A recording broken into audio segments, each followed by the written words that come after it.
विद्यार्थी मित्रांनो, आपण आंतरराष्ट्रीय संबंध हा भाग गेल्या अनेक तासिकेपासून पाहत आहोत.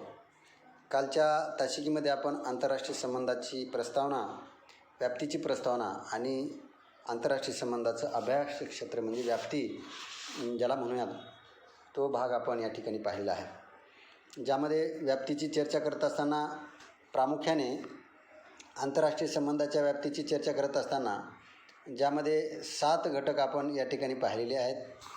त्या घटकाची चर्चा करत असताना एक राष्ट्रातील संबंधाचा अभ्यास हे आंतरराष्ट्रीय संबंधाच्या व्याप्तीचा भाग आपण पाहिलेला आहे. त्यानंतर दुसरा सत्ता घटकाचा अभ्यास हाही भाग आपण या ठिकाणी पाहिलेला आहे. म्हणजे सांगायचं तात्पर्य असं आहे की दुसरा घटक आणि तिसरा आहे परराष्ट्र धोरणाचा अभ्यास. म्हणजे परराष्ट्र धोरणाचा अभ्यास प्रामुख्याने आंतरराष्ट्रीय संबंधाच्या व्याप्तीमध्ये केला जातो, हे आपल्याला या ठिकाणी लक्षात असावं लागेल. त्यानंतर आंतरराष्ट्रीय कायद्याचा अभ्यास केला जातो, आंतरराष्ट्रीय संघटनेचा अभ्यास केला जातो. मग युनो असेल, युनायटेड नेशन ऑफ ऑर्गनायझेशन असेल, लीग ऑफ नेशन असेल, नाफ्टा असेल किंवा नाटो, सिएटो, सेंटो सारख्या या वेगवेगळ्या संघटना आहेत. लष्करी, निमलष्करी या सगळ्या संघटनांचा विचार यामध्ये होतो. त्यानंतर 5वा भाग आपण पाहिला. 6वा भाग राष्ट्रवाद व वसाहतवाद आणि साम्राज्यवादाचा समावेश. आंतरराष्ट्रीय संबंधाच्या व्याप्तीमध्ये हाही भाग फार महत्त्वाचा आहे. तो म्हणजे राष्ट्रवाद व वसाहतवाद आणि साम्राज्यवाद या तिन्ही संकल्पनांचा विचार त्यामध्ये केला जातो. आता विद्यार्थी मित्रांनो, राष्ट्रवाद म्हणजे काय? तर राष्ट्रवाद म्हणजे देशाप्रती आपुलकीची भावना असणे, देशाप्रती प्रेमाची भावना असणे, देशाप्रती समर्पित भूमिकेने वावरणे, याला आपण राष्ट्रवाद म्हणूयात. तर राष्ट्रवाद याचाही विचार प्रामुख्याने होत असतो. त्यानंतर वसाहतवाद, ज्याला इंग्रजीमध्ये कोलोनॅलिझम असं म्हटलं जातं, वसाहतवादाचा विचार प्रामुख्याने यामध्ये होतो. तर ज्यामध्ये वसाहतवाद म्हणजे काय की आपल्या एखाद्या श्रीमंत देशाने इतर देशांचं स्वातंत्र्य बंदिस्त करून इतर देशांना आपण बंदिस्त करणे आणि आपल्या वसाहती वाढवणे, ज्याला वसाहतवाद म्हणूया. ब्रिटनने प्रामुख्याने अशा प्रकारच्या वसाहतवादाचं धोरण नेहमीच अवलंबलेलं होतं आणि पर्यायानं ब्रिटनचं साम्राज्य भारतावर सुद्धा होतं. म्हणून आपण इतिहासामधून शिकत असताना असं लक्षात आलेलं होतं की ब्रिटनच्या साम्राज्याचा सूर्य कधीही मावळत नव्हता. याचा अर्थ आशिया, आफ्रिका, अमेरिका या सर्वच खंडावर ब्रिटनचं राज्य होतं. अर्थात आंतरराष्ट्रीय संबंधाच्या व्याप्तीचा 7वा भाग आपण अभ्यासत असताना युद्ध आणि शांतताविषयक प्रश्न. जसा संघर्षाचा विचार, युद्धाचा विचार केला जातो, तसाच शांतताविषयक प्रश्नाचा विचार आंतरराष्ट्रीय संबंधाच्या अभ्यासात केला जातो. पहिलं महायुद्ध झालं 1914 ते 18, त्याचाही अभ्यास आंतरराष्ट्रीय संबंधाच्या अध्ययनामध्ये होतो. दुसरं महायुद्ध झालं 1939 ते 45, याचाही अभ्यास आंतरराष्ट्रीय संबंधाच्या व्याप्तीमध्ये होतो. म्हणजे सांगण्याचं तात्पर्य असं आहे की युद्ध आणि शांतताविषयक प्रश्नांचाही विचार यामध्ये होतो. केवळ युद्ध, भांडणं, वाद, लवाद, तंटे एवढ्यापुरताच आंतरराष्ट्रीय संबंधाचा अभ्यास यामध्ये समाविष्ट नाही, तर जागतिक शांतता आणि सुव्यवस्था प्रस्थापित करण्यासाठी लागणारं जे वातावरण आहे, लागणारी जी परिस्थिती आहे, ती परिस्थिती निर्माण करून देण्याचं काम या ठिकाणी आंतरराष्ट्रीय संबंधाच्या माध्यमातून केलं जातं. प्रत्येक देशाचे काही विशिष्ट अशा प्रकारचे हितसंबंध असतात आणि सर्वच राष्ट्राचे हितसंबंध सारख्याच पातळीवर असत नाहीत, वेगवेगळ्या पातळीवर असतात. अर्थात सत्ता प्रस्थापित करण्याचं एक प्रयत्नातून युद्ध संभवत असतं. युद्धात दोन्ही राष्ट्रांची हानी होते, अपरिमित आर्थिक हानी होते, वित्तहानी होते, जीवितहानी होते आणि दोन्ही राष्ट्रांना कमी अधिक प्रमाणात अशा प्रकारचा त्रास सहन करावा लागतो. म्हणजे युद्धामध्ये घडलेल्या घडामोडी आणि युद्ध कसं थांबवता येईल याही दृष्टिकोनातून आंतरराष्ट्रीय संबंधाच्या व्याप्तीमध्ये समावेशाचा अभ्यास आहे, हे मला या ठिकाणी सांगायचं आहे. 8वी व्याप्ती आहे ती म्हणजे प्रामुख्याने लष्करी डावपेचाशी संबंधित घटकांचा अभ्यास. आता लष्करी डावपेचाशी संबंधित घटकांचा अभ्यास आंतरराष्ट्रीय संबंधाच्या अध्ययनामध्ये केला जातो, व्याप्तीमध्ये केला जातो, हे मला आपल्याला या ठिकाणी लक्षात आणून द्यायचं आहे. तर लष्करी डावपेच आंतरराष्ट्रीय प्रश्न सोडवण्याच्या दृष्टीने अत्यंत महत्त्वाचे असतात. लष्करी स्वरूपाचे काही डावपेच असतात. आता विद्यार्थी मित्रांनो, लष्करी स्वरूपाचे डावपेच म्हणजे कोणकोणते? सैन्य वाढवणे, लढाऊ साहित्य खरेदी करणे, मित्रराष्ट्रांची संख्या वाढवणे, त्याच्यानंतर सैनिकीय बळाच्या माध्यमातून युद्धाच्या माध्यमातून आपलं वर्चस्व प्रस्थापित करणे वगैरे वगैरे. तुम्हाला अगदी ताजंसं उदाहरण भारताच्या संदर्भात मी देऊ इच्छितो की लष्करी डावपेच हे आंतरराष्ट्रीय प्रश्न सोडवण्याच्या दृष्टीने अत्यंत महत्त्वाचे वाटतात असं मला या ठिकाणी सांगायचं आहे. त्याचं उदाहरण तुम्हाला द्यायचं असेल तर अमेरिकेने इराकच्या तत्कालीन राष्ट्राध्यक्ष सद्दाम हुसेन यांच्यावर हल्ला करून त्यांना बंदिस्त केलं. अर्थात जागतिक शांतता सुव्यवस्था प्रस्थापित करण्याच्या दृष्टीनं आम्ही उचललेलं हे पाऊल होतं. अशा पद्धतीचं अमेरिकेच्या परराष्ट्र मंत्रालयाकडून सांगण्यात आलेलं आहे. भारताच्या संदर्भाने आपण विचार करत असताना मे 1998 साली भारताने आंतरराष्ट्रीय डावपेचाचा एक भाग म्हणून आंतरराष्ट्रीय प्रश्न सोडवण्याच्या अनुषंगानं भारताने 5 अणुबॉम्बची निर्मिती केलेली होती. 5 अणुबॉम्बची निर्मिती राजस्थानच्या पोखरण या ठिकाणी 5 अणुबॉम्बची निर्मिती केली. याचा अर्थ ही अणुबॉम्बची निर्मिती यासाठी केली की आम्हीसुद्धा शस्त्रसंपन्न आहोत. आमच्यासोबत कोणी युद्ध करण्यासाठी तयार असेल तर आम्ही केव्हाही युद्धासाठी तत्पर असू. अशा प्रकारे तत्कालीन पंतप्रधान माननीय स्वर्गीय अटल बिहारी वाजपेयी हे पंतप्रधान होते. हे मला या निमित्तानं लक्षात येतं. आत्ताच या वर्षामध्ये भारताचे विद्यमान पंतप्रधान नरेंद्र मोदी यांनी फ्रान्सकडून राफेल अत्यंत वेगवान अशा प्रकारची लढाऊ विमानं खरेदी केलेली आहेत. जवळपास 7 विमानं आपल्या भारतामध्ये आलेली आहेत. अर्थात अशा प्रकारची खरेदी करणं म्हणजे लष्करी डावपेचाशी संबंधित प्रश्नांचा भाग आहे हे आपल्याला या ठिकाणी मला त्या निमित्ताने सांगायचं आहे. अर्थात आंतरराष्ट्रीय संबंधाच्या व्याप्तीमध्ये आणखीन कोणकोणत्या घडामोडींचा अभ्यास केला जातो याचा विचार करत असताना शस्त्र नियंत्रण व निःशस्त्रीकरणाचाही अभ्यास. आंतरराष्ट्रीय संबंधाचं अभ्यास क्षेत्र मुळातच व्याप्ती एवढी मोठी आहे की राष्ट्राच्या देशाच्या जडणघडणीशी निगडीत असणाऱ्या प्रत्येक बाबींचा घटकांचा विचार आंतरराष्ट्रीय संबंधाच्या व्याप्तीमध्ये होताना आपल्याला आढळून येतो. शस्त्र नियंत्रण व निःशस्त्रीकरण आणि शस्त्रस्पर्धा या बाबीचा विचार प्रामुख्याने यामध्ये होत असतो हे मला या ठिकाणी सांगायचं आहे.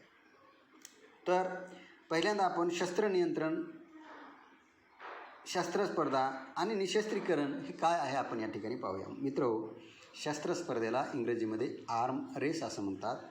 शस्त्रस्पर्धा म्हणजे जागतिक राजकारणामध्ये आपला दबदबा निर्माण करण्यासाठी एखाद्या राष्ट्राने जास्तीचे शस्त्रास्त्र खरेदी करणे, शस्त्रास्त्राची जमवाजमव करणे आणि आपल्या शेजारचा देश किंवा आपला शत्रू राष्ट्र किंवा सीमेलगतचा देश जास्तीत शस्त्रास्त्राची जमवाजमव करत आहे असं म्हणून इतर दुसरा देशसुद्धा शस्त्रास्त्राची वाढीव तरतूद करणे यालाच आपण शस्त्रस्पर्धा म्हणूया. अमेरिकेकडे जवळपास 1000च्या संख्येने अणुबॉम्ब आहेत. रशियाकडे 900च्या संख्येने अणुबॉम्ब आहेत. भारताकडे जवळपास 7 आणि 5 12 अणुबॉम्ब आहेत. पाकिस्तानकडे जवळपास 7-8 अणुबॉम्ब आहेत.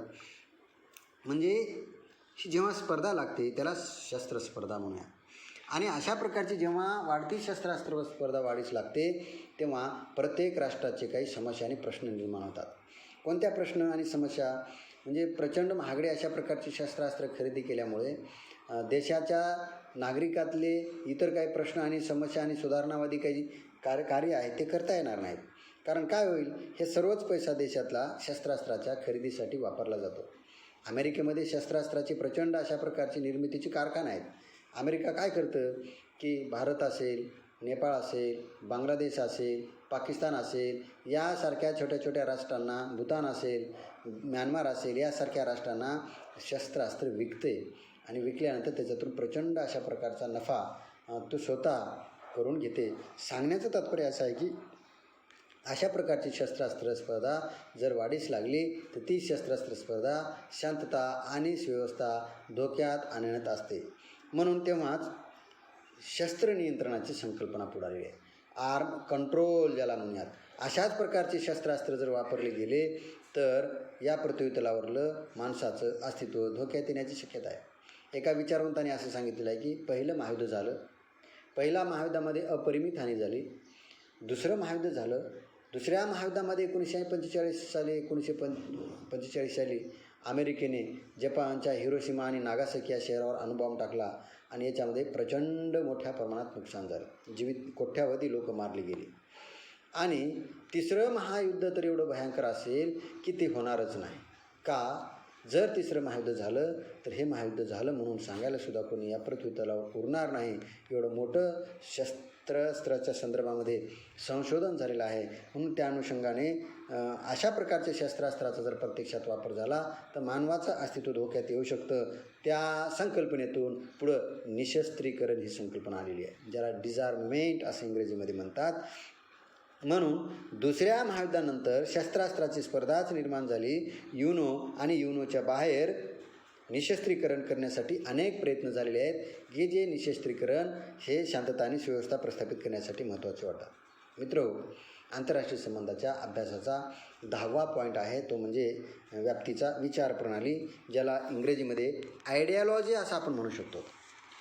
मित्रहो, विचार प्रणालीला आंतरराष्ट्रीय संबंधामध्ये फार महत्त्वाचं आणि मोलाचं स्थान आहे. आधुनिक काळात विचारसरणी मोठ्या प्रमाणात प्रचार आणि प्रसारानं वेग घेत आहे. प्रत्येक विचार प्रणालीचं मानवी जीवनामध्ये जसं अनन्यसाधारण महत्त्व आहे, तसंच राष्ट्राच्या संदर्भाने सुद्धा महत्त्व आहे. प्रत्येक व्यक्ती विशिष्ट अशा प्रकारच्या विचारधारेनं बांधलेला आहे. प्रत्येक देश विशिष्ट अशा प्रकारच्या विचारधारेनं बांधलेला आहे. आता बरेचसे विचारून म्हणतात की काय आंतरराष्ट्रीय संबंधामध्ये 21व्या शतकात विज्ञान आणि तंत्रज्ञानाच्या प्रगतीमुळे आता काही विचारसरणीचं फारसं महत्त्व राहिलेलं नाही. विचारसरणीचा पाडाव झाला, अशाही प्रकारचा एक आशावाद आणि सूर आवळणारे काही विचारवंत आहेत. परंतु मित्रहो, तुम्हाला सांगावंसं वाटतं की विचारप्रणाली आजही तेवढ्याच वेगानं जगामध्ये फोफावत आहे. मगाशी तुम्हाला म्हणू लागलो की व्यक्तीसुद्धा विचारप्रणालीनं भारावलेला आहे. एखादा व्यक्ती गांधीवादी विचारसरणीने भारावलेला आहे, एखादा व्यक्ती उदारमतवादी विचारसरणीने भारावलेला आहे, एखादा व्यक्ती कार्ल मार्क्सच्या विचारसरणीने भारावलेला आहे, एखादा व्यक्ती हिटलरच्या हुकूमशाहीनं भारावलेला आहे, एखादा व्यक्ती महात्मा गौतम बुद्धाच्या विचाराने भारावलेला आहे, एखादा व्यक्ती वर्धमान महावीरांच्या विचाराने भारावलेला आहे. सांगण्याचं तात्पर्य असं आहे की प्रत्येक व्यक्ती हा विचारधारेनं भारावलेला असतो. आता तुम्हाला असा प्रश्न पडेल की तो व्यक्ती ओळखायचा कसा? मित्रहो, विचारसरणी कशी आहे एकंदरीत त्या व्यक्तीला बघितल्यानंतर आपल्या लक्षात येतं. त्याचं राहणीमान, त्याचं पेहराव, हेअरस्टाईल, ड्रेसिंग, चालणे, बोलणे, संवाद साधणे, यातून तो गांधीवादी विचारसरणीचा आहे का मार्क्सवादी विचारसरणीचा आहे का हिटलरवादी विचारसरणीचा आहे का गोबेल्स विचारसरणीचं आहे, ही सगळी विचारधारा आपल्याला लक्षात येते. म्हणून आंतरराष्ट्रीय संबंधामध्ये आधुनिक काळात विचारसरणीला फार मोठ्या प्रमाणात स्थान निर्माण झालेलं आहे. विचारप्रणाली 2 पद्धतीने काम करते. एक विचारप्रणाली ही युद्धाकडे नेते आणि दुसरी विचारप्रणाली ही युद्ध टाळते. त्याचं उदाहरण तुम्हाला द्यायचं म्हटलं तर उदाहरणार्थ दुसऱ्या महायुद्धाच्या दरम्यान जर्मनीमध्ये असलेली फॅसिझम आणि इटालीमध्ये असलेला नाझिझम, ह्या ज्या 2 विचारसरणी आहेत, या विचारसरणी ह्या युद्धाच्या खाईमध्ये लोटणाऱ्या आहेत. भारताची विचारसरणी जर आपण पाहिली तर जगा आणि जगू द्याची विचारसरणी आहे, शांततेचं समर्थन करणारी आहे. 1954 साली भारताने आंतरराष्ट्रीय पातळीवर भारत आणि शेजारी राष्ट्रासोबत संबंध चांगले असावे या दृष्टिकोनातून पंचशील तत्त्वाचा अवलंब केलेला आहे. ती पंचशील तत्त्वे महात्मा गौतम बुद्ध, वर्धमान महावीर, सम्राट अशोक यांच्या विचारधारेला अनुसरून आहे, शांततेचं समर्थन करणार आहे. म्हणून आज जगामध्ये भारताची प्रतिमा खूप चांगल्या पद्धतीची आहे असं मला या ठिकाणी सांगायचं आहे. अर्थात फॅसिझम, नाझिझम या विचारसरणी युद्धाकडे नेतात, तर लोकशाही विचारसरणी, गांधीवादी विचारसरणी, महात्मा गौतम बुद्धाची विचारसरणी, वर्धमान महावीरांची विचारसरणी हे समन्वयवादी स्वरूपाची आहे, जगामध्ये शांतता आणि सुव्यवस्था प्रस्थापित करणारी आहे, मानवाचं अस्तित्व मान्य करणारे आहे. अर्थात याचाही विचार आंतरराष्ट्रीय संबंधाच्या व्याप्तीमध्ये आपण करत आहोत. 11वा जो मुद्दा आहे तो मला या ठिकाणी सांगायचा आहे, तो म्हणजे राजकीय नेतृत्वाचा अभ्यास. आंतरराष्ट्रीय संबंध आणि आंतरराष्ट्रीय संबंधाच्या व्याप्तीची चर्चा करत असताना या व्याप्तीमध्ये कोणकोणत्या बाबींचा समावेश होतो हे सांगत असताना राजकीय नेतृत्वाचा सुद्धा अभ्यास होतो, ज्याला पॉलिटिकल लिडरशिप असं म्हणूयात. नेतृत्वाचा प्रत्येक राष्ट्राच्या जडणघडणीमध्ये फार महत्त्वाचा आणि मोलाचा वाटा आहे. ज्या देशाला सजग, दूरदृष्टी, प्रामाणिक, स्वच्छ चारित्र्याचं आदर्शवादी नेतृत्व लाभलेलं आहे, त्या देशाचा जलद गतीने विकास झालेला आहे.